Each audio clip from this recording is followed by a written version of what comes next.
Bonjour à tous et bonjour Andrea. Bonjour Jérôme. Alors, je Bonjour. suis avec Andrea Jacob, qui est entrepreneur. Tu as créé ton agence Lively Insights. Donc, tu aides les entrepreneurs et les entreprises à mieux comprendre leur marché. Et justement, c'est ce dont on va parler aujourd'hui dans cette interview. Alors, première question, ça veut dire quoi Lively Insights? Pourquoi Lively Insights? Alors, Lively Insight, c'est un nom qui a une sonorité à la fois française et anglaise. Je travaille à l'international sur les études de marché. Donc, j'ai choisi ce nom spécialement pour cette raison-là. En fait, il y a le mot insight qui parle à la fois sur le marché français et international. Et Lively, c'est pour le côté orienté innovation et connecté utilisation des nouvelles méthodes et des nouveaux outils digitaux. Hmm. Et justement, qu'est-ce qui t'a amené à te lancer comme ça avec ta propre agence pour travailler directement avec les entreprises? Et ben, qu'est-ce qui m'a amené à faire cela? C'est que en fait, j'ai papillonné pendant 9 ans, je dirais, entre plusieurs agences de conseil et instituts d'études de tailles différentes pour me former en fait à la fois au métier des études de marché et à la fois à l'innovation et au conseil en stratégie de marque. Donc, j'ai fait divers passages dans des structures comme IDView, comme Mr. Joe, Trend Sourcing, Z Marketing, Added Value, le dernier en date qui est devenu Kantar par la suite du rachat. Et en fait, j'ai décidé de créer Lively Insights, je dirais, il y a un peu plus d'un an, en février 2018, afin de proposer à la fois en fait des études qualitatives ethnographiques internationales, mais aussi digitales sur mesure, pour justement nourrir en fait des réflexions stratégiques sur des problématiques d'innovation. Et en fait, j'ai créé mon agence parce que j'ai voulu un peu créer en fait le job idéal. Pour moi, le job idéal, c'est justement un job qui allie souplesse, je dirais, agilité, réactivité, flexibilité. Donc, il y a ce plan-là. Qui allie aussi la réflexion stratégique et durable, enfin durable au sens de développement durable, mais aussi durable dans le temps, et vraiment une compréhension assez approfondie, je dirais, des consommateurs, de leur mode de fonctionnement et de leur évolution dans le processus d'achat. Et en fait, je suis un peu partie du constat qu'aujourd'hui, en fait, finalement, il y a très peu de structures qui jouent sur ces trois piliers à la fois de manière exemplaire. On va dire qu'en général, soit les structures sont très grosses, mais donc du coup, elles sont un petit peu, je dirais, moins souples et agiles, et donc du coup, avec des délais de mise en place de projets et d'implémentation qui sont assez longs. Soit on est sur des structures qui sont un petit peu plus orientées conseil ou études, mais donc du coup rarement les deux. Enfin, on a un peu de mal à avoir vraiment des profils de structures hybrides à taille humaine. Parfois, justement, on peut constater qu'on peut être focalisé beaucoup, je vais dire, sur le quoi, ça veut dire sur les métriques, sur la data qu'on peut rassembler sur le web ou pas que, et un peu moins orienté sur vraiment la compréhension du pourquoi, en fait, du comportement des consommateurs. Et dans d'autres cas, on va être très orienté sur le pourquoi, mais quand on est beaucoup orienté sur la compréhension du pourquoi, on peut être un peu amené à être très porté vers la sociologie, vers l'ethnographie.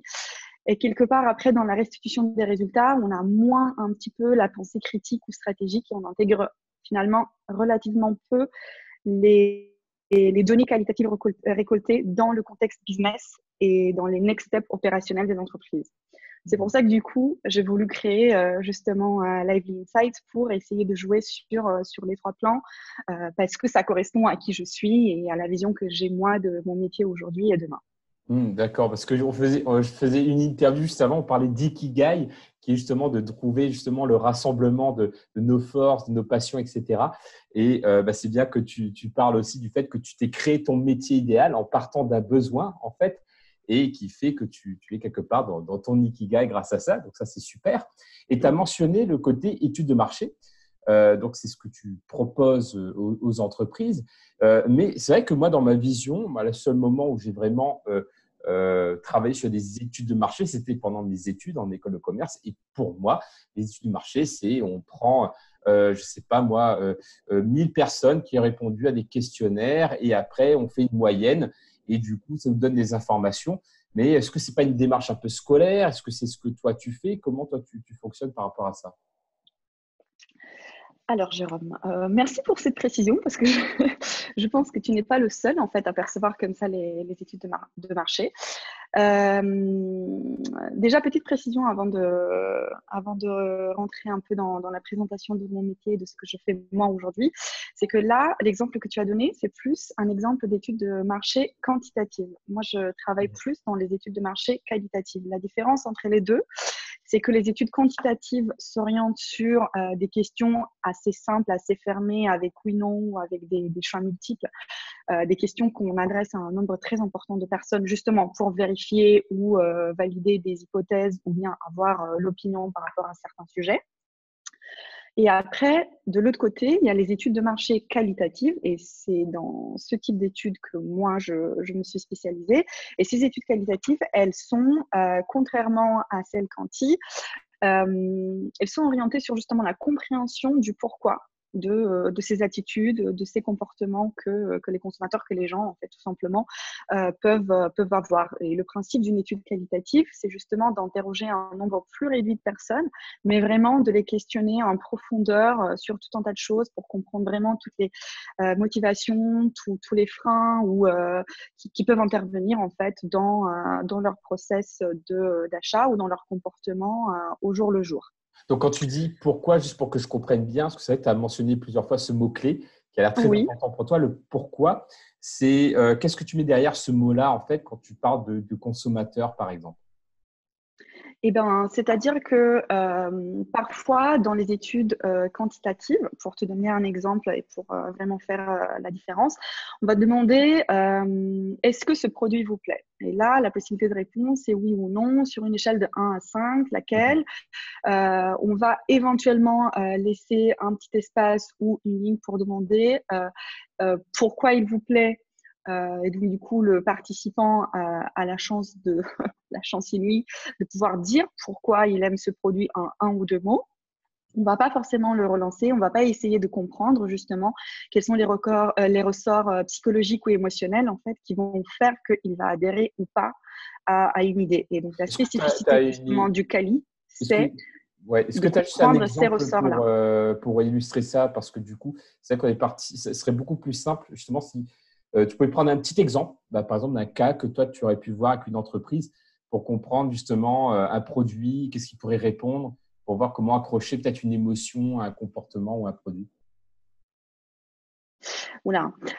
Ça va être compliqué dans la mesure où, en fait, toutes les études sont faites enfin, sur mesure, vraiment en fonction des demandes, mais on va dire que aujourd'hui, dans une étude quantitative, justement, une entreprise voudrait savoir, non, une entreprise voudrait savoir tout simplement si quelqu'un aime ou pas son produit ou si son image de marque elle est perçue de manière positive ou négative. Par exemple, si on Dans prend par un exemple une de quanti, mes entreprises, comme par exemple lesintelligences.com, on oui. fait des cours autour de livres inspirants et j'ai envie de faire une étude. Donc, du coup, l'étude quantitative, ce serait, par exemple, je vais envoyer un questionnaire à 1000 personnes pour savoir est-ce que vous connaissez lesintelligences.com, qu'est-ce que ça vous évoque? C'est ça, en fait, l'étude quantitative? En fait, en quanti, tu veux savoir en général, tu as besoin de données chiffrées. Mhm. Tu t'intéresses à un chiffre, à une proportion. Tu voudrais savoir la proportion de personnes qui connaissent ou pas ton entreprise ou la proportion de personnes qui achèteraient ton produit, Mhm. principalement. Tu as des pistes de motivation qui les pousseraient. Et donc, du coup, tu voudrais, par exemple, tester sur tes 4 pistes parce que quelqu'un a recommandé le produit, parce que le produit, il est vraiment bon, parce que tu as lu, par exemple, un super bon avis sur Internet. Admettons que tu aies ces 3 pistes-là. Donc, du coup, tu les mets en 3 options de choix multiples. Mhm. Et OK. donc, du coup, le participant, il va cocher l'une de ces cases-là. Dans une étude qualitative, en fait, tu peux pousser en fait cette démarche plus loin en demandant précisément, sans forcément leur donner des indices, donc sans forcément conditionner en fait la réponse, pourquoi justement on aime ou on intéressé par ce livre ou par cette entreprise. Et là, en fait, les personnes, elles vont te dire spontanément pourquoi elles les aiment. Et après, quand tu les relances sur à quel point vous êtes susceptible de recommander l'entreprise à quelqu'un, au lieu de juste demander une note, tu peux par exemple leur montrer, je sais pas, des cartes ou des visuels avec plusieurs états d'esprit qui montrent plusieurs degrés d'intensité en fait d'appréciation ou de joie ou de bonheur ou bien de déception ou de tristesse. Et là, en fait, ça permet d'avoir des notions qui sont plus nuancées. On peut aussi les relancer sur des moments. Ça vous fait penser à quoi? Ça vous fait penser à quoi comme émotion? Si vous deviez raconter ça à quelqu'un, vous le raconteriez de quelle manière? De quelle manière vous le recommanderiez? Avec quel mot précisément? C'est légèrement, enfin, c'est pas légèrement, c'est nettement plus subtil et plus riche, en fait, quand on fait une étude qualitative. Après, ça veut dire aussi que l'analyse derrière, elle est aussi plus costaud. Ça demande un petit peu plus de temps et il ne suffit pas juste de prendre un logiciel online qui fait une analyse sémantique très rapide sur les mots qui se retrouvent le plus souvent, mais il faut du coup interpréter, faire une vraie analyse, contextualiser. Donc, c'est pas tout à fait le même métier. Donc, ça, c'est juste pour comprendre un peu la différence entre le quali et le quanti. Mais pour répondre en fait à ta question de départ où tu me disais que tu as l'impression en fait que finalement c'est un métier qui est assez dépassé. J'aurais envie de dire que c'est pas du tout le cas. C'est certes un métier qui existe depuis longtemps, mais qui a beaucoup évolué. Et en fait, c'est un métier qui a évolué à la fois au niveau des méthodologies, mais aussi au niveau des rendus. Justement, au niveau des méthodologies, il y a bien sûr encore aujourd'hui, on emploie toujours les méthodes un peu classiques qui sont les interviews à domicile en face à face, les réunions de consommateurs ou les focus group en salle de réunion classique ou les interviews par téléphone. Voilà, c'est des méthodes qui sont un peu classiques, qui ont fait leurs preuves et qui marchent encore très bien aujourd'hui dans certains cas. Mais c'est vrai qu'en fait, ces dernières années, il y a eu beaucoup d'évolutions, beaucoup de variations et croisements en fait au niveau des méthodes. En tout cas, nous, chez Live Insights, on essaye justement de travailler dans une approche qui est très flexible, qui est très agile et qui mixe en fait plusieurs méthodes. On peut allier à la fois du quali avec du quanti pour avoir aussi, comme on disait tout à l'heure, le pourquoi qui motive certains comportements, mais aussi un peu des données chiffrées en phase. Donc, on va interroger pas des milliers de personnes, mais quelques dizaines déjà. On va mixer justement des interviews qui ont lieu, qui démarrent par exemple à domicile, mais qui vont continuer dans la rue, sur le trajet vers le travail, au travail ou même un magasin. Nous pouvons aussi travailler par exemple avec des partenaires de crowdsourcing créatif, justement pour tout ce qui est problématique un peu de packaging, donc de création de nouveaux packaging inspirés par les consommateurs. Et chez Live Insights, on utilise aussi beaucoup tout ce qui est plateforme online et éventuellement mobile ou groupe de discussion pour échanger en fait avec les participants et co-construire avec eux les offres de produits et de services de demain.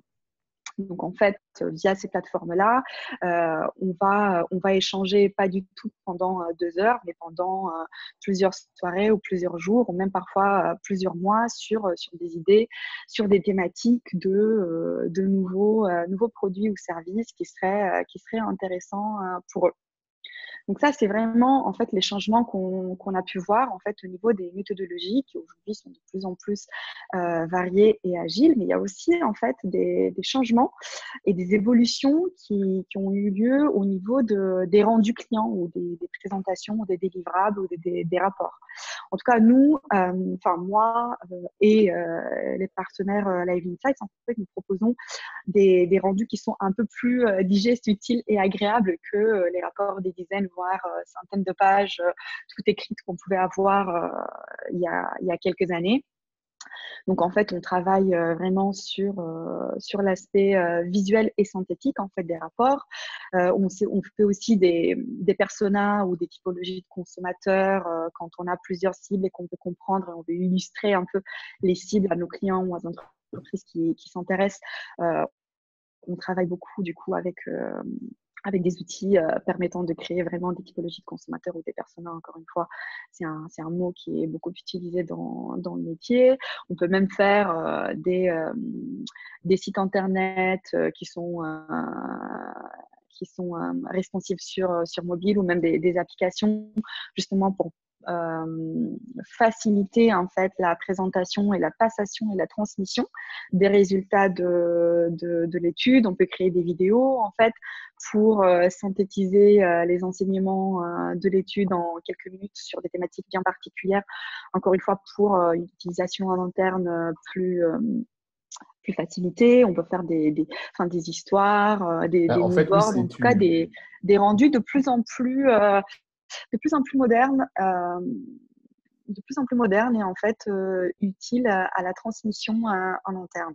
et c'est là que donc tu intègres ces notions innovation dont tu parlais tout à l'heure. Donc si, parce que là il y a beaucoup d'informations, donc si j'essaie donc de Oui. synthétiser comme j'ai compris, l'étude de marché, ce n'est pas uniquement des questionnaires qu'on envoie par milliers pour essayer de faire ensuite des croisements de données et se réconforter dans les décisions stratégiques qu'on aurait prises.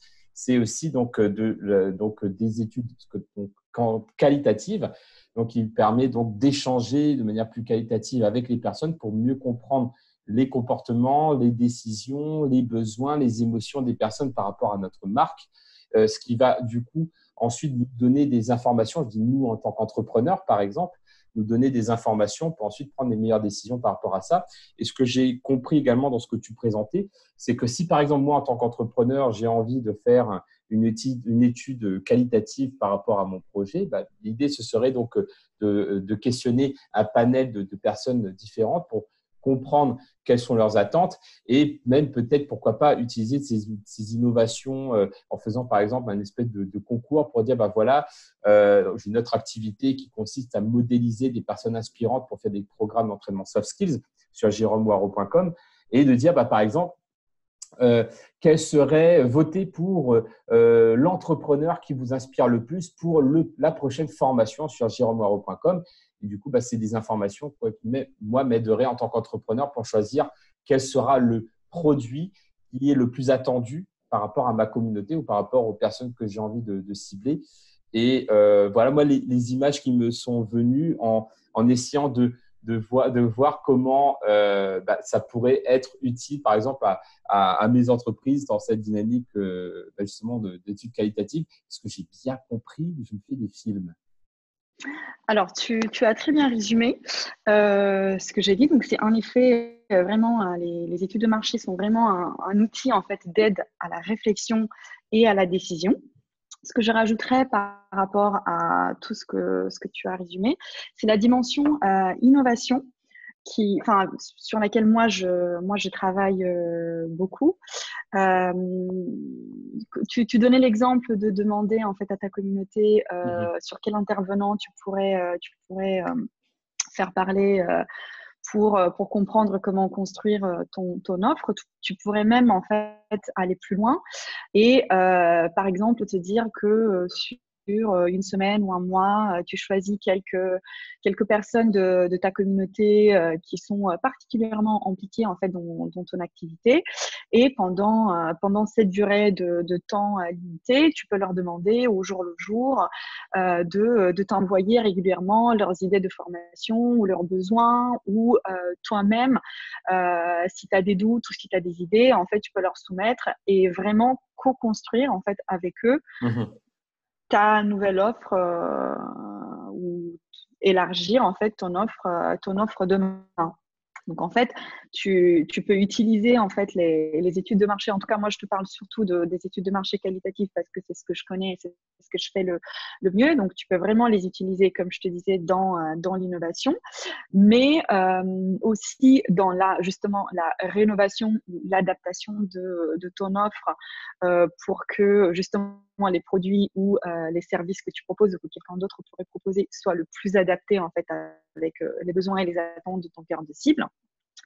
Tu peux aussi un peu vérifier en fait la perception que tes utilisateurs ou tes non-utilisateurs, par exemple, ont de ta marque ou de ton entreprise en soi, donc per se, dans l'absolu, ou par rapport à la concurrence, pour justement un peu comprendre quels sont les écarts et donc voir comment tu peux agir pour remédier ou améliorer, par exemple, ton image. Tu peux vérifier en effet certaines hypothèses de travail que tu peux avoir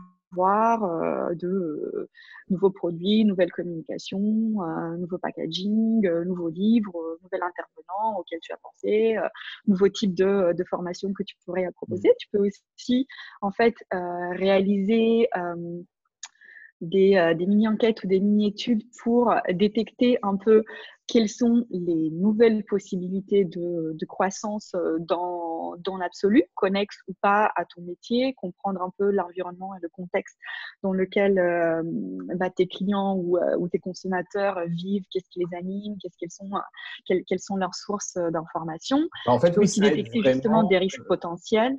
Ça aide vraiment sur plein de choses à ce que Ouais. je peux comprendre. C'est-à-dire pas uniquement sur les produits, mais ça en plus, non seulement ça donne des informations pour prendre des décisions, mais aussi ça peut être un levier pour créer une relation aussi, quand tu parlais de co-construction. Et du coup, moi, ça m'amène vraiment à cette réflexion, parce que je ne peux pas me passer de parler de ce sujet que sont les soft skills. Et finalement, tout ça, toute cette gymnastique mentale que tu amènes à ce métier, mine de rien, moi, c'est comme ça que je le perçois, c'est que ça t'amène à développer des compétences relationnelles, parce que tu es tout le temps en contact avec justement des utilisateurs dans des domaines différents, donc de l'empathie constamment, quelque part, parce que tu te mets à la place de ces utilisateurs, mais également donc, de la pensée transversale, parce qu'il faut également traduire les informations que tu as pour pouvoir les retranscrire à tes clients. Donc, bref, moi, comme ça que je perçois, mais quel est finalement, selon toi, parce que ça a l'air quand même à la fois technique aussi, mais très humain, quelle est la part des soft skills dans ton métier? Ah, bonne question. Je vais te faire plaisir, mais pas pour te faire plaisir, parce que c'est vrai. En fait, les soft skills, pour moi, sont vraiment primordiales en fait, dans mon métier, surtout parce que justement, comme je travaille sur 3 plans, qui à la fois le plan relationnel, comme tu disais tout à l'heure, je suis vraiment en train de toujours échanger, de créer de nouvelles relations, soit avec mes clients, soit avec mes partenaires, soit avec des consommateurs. Donc, il y a vraiment des compétences relationnelles. Il y a aussi, en fait, le plan de la gestion du projet. Et le plan justement de l'analyse, de la synthèse et de la production de supervision. Donc, il y a ces 3 plans-là qui sont très importants. Et donc, du coup, en fait, dans chaque étape de chacune de ces 3 thématiques, je dirais que les soft skills, elles sont vraiment sollicitées et mobilisées vraiment à chaque étape. Parce que pour démarrer un projet, on a toujours besoin justement d'avoir une vue d'ensemble, une capacité d'organisation et d'anticipation, vraiment sur tout ce qui est, par exemple, la phase en amont, de mise en place du terrain, du planning, de la réservation et la location, je dirais des ressources humaines et logistiques nécessaires en fait pour mettre en place et démarrer le projet. Il y a toute une dimension, je dirais, de gestion de stress et maîtrise de soi, en fait, qui est assez importante aussi. Parce que justement, comme on est dans du relationnel, mais qu'on peut aussi avoir une pression assez importante par rapport, par exemple, à nos donneurs d'ordre, mais pas que. Ça peut être aussi dans les échanges qu'on peut avoir avec certains consommateurs, dans les cibles plus B2B, donc business to business, ou bien lors de la présentation des résultats. Donc là, c'est important en fait, de savoir se maîtriser. Il y a aussi tout ce qui est la collaboration et la mise en confiance. Ce sont des traits et des soft skills qui pour moi sont très importantes. Surtout moi, je travaille sur des projets qui sont assez grands, assez importants, souvent multi-pays, avec plusieurs partenaires impliqués, en plus des clients, parce que nous réalisons des terrains plus importants, ou même parfois on fait appel à une plateforme. Donc là, on a une équipe qui est sous-traitée. Donc c'est vrai que c'est important d'établir en fait une relation de confiance avec tout le monde, avec les consommateurs, avec les gens aussi quand on échange avec eux. C'est important aussi de savoir les mettre à l'aise. Donc, il y a enfin, il y a ces soft skills-là. Et ensuite, il y a un deuxième pan qui est plus orienté sur la partie vraiment, je dirais, échange à proprement parler et analyse et synthèse à la fin. Donc, c'est important justement d'être vraiment ancré dans le présent, enfin, d'écouter et de comprendre, je dirais, finement les problématiques actuelles, mais aussi de pouvoir observer les comportements à date, en fait, des personnes que nous rencontrons. Il est important justement d'être très attentif, très à l'écoute et d'être dans l'empathie. Je ne parlerai pas tellement de la phase de brief, même si là aussi ça peut être le cas, mais surtout pendant justement le terrain et les échanges avec les consommateurs.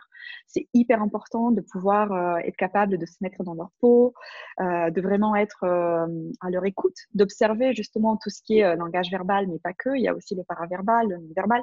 C'est important d'observer leurs attitudes, comment ils bougent, voilà, l'intonation de leur voix. Enfin, tout ça, c'est des éléments qui sont symboliques et qui doivent être analysés et interprétés.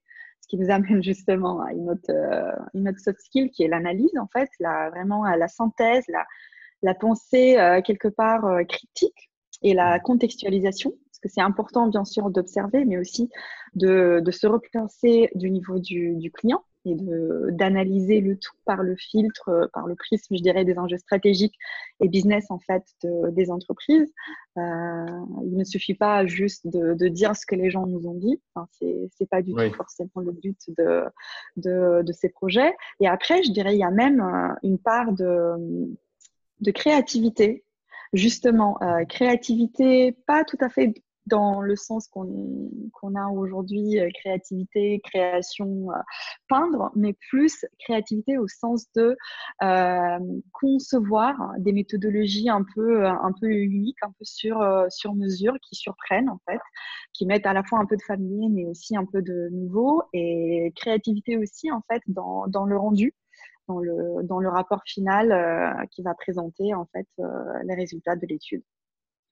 Donc Waouh. voilà un Et peu ouais, il y le. a un paquet de soft skills Ouais, en effet dans tout ce que tu racontes. Donc c'est super, ça me conforte dans ma mission qui me dit bah voilà, mais dès que le métier il est technique, bah, ça implique aussi surtout des soft skills pour pouvoir intégrer tout ça. Et justement, si on se repositionne, alors je ne sais pas si c'est avec plus ta réponse sera plus orientée soft skills ou hard skills, mais bon, comme tu le sais, je suis passionné de lecture en tant que pratiquant de lecture rapide.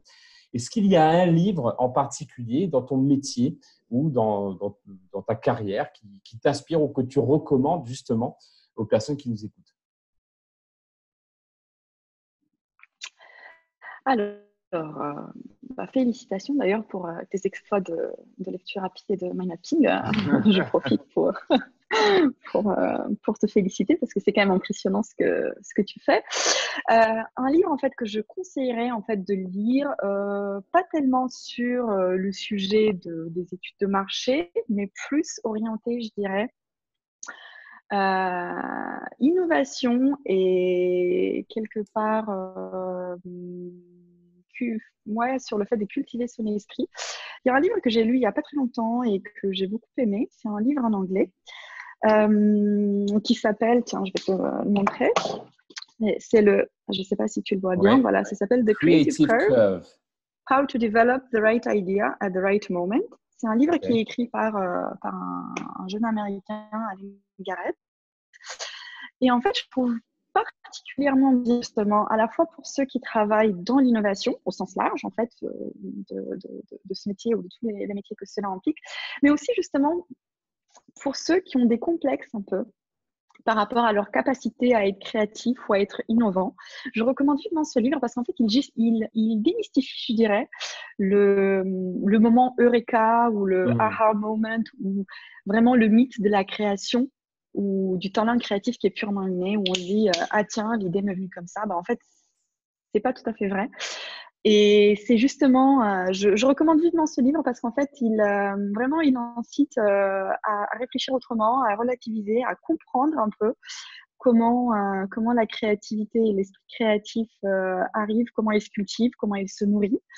Et en fait, il y a plein de petites, je dirais, recommandations d'astuces et de bonnes pratiques à prendre pour à la fois son physique et son esprit et son psychique pour être mieux dans sa peau, mais aussi pour quelque part améliorer quelque part sa confiance en soi et sa productivité.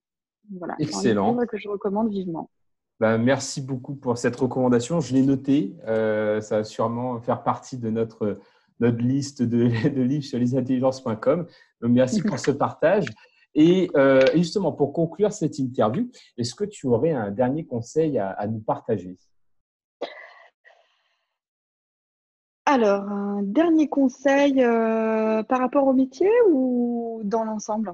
Soit par rapport à ton métier, soit par rapport à ton parcours d'entrepreneur, par exemple. D'accord.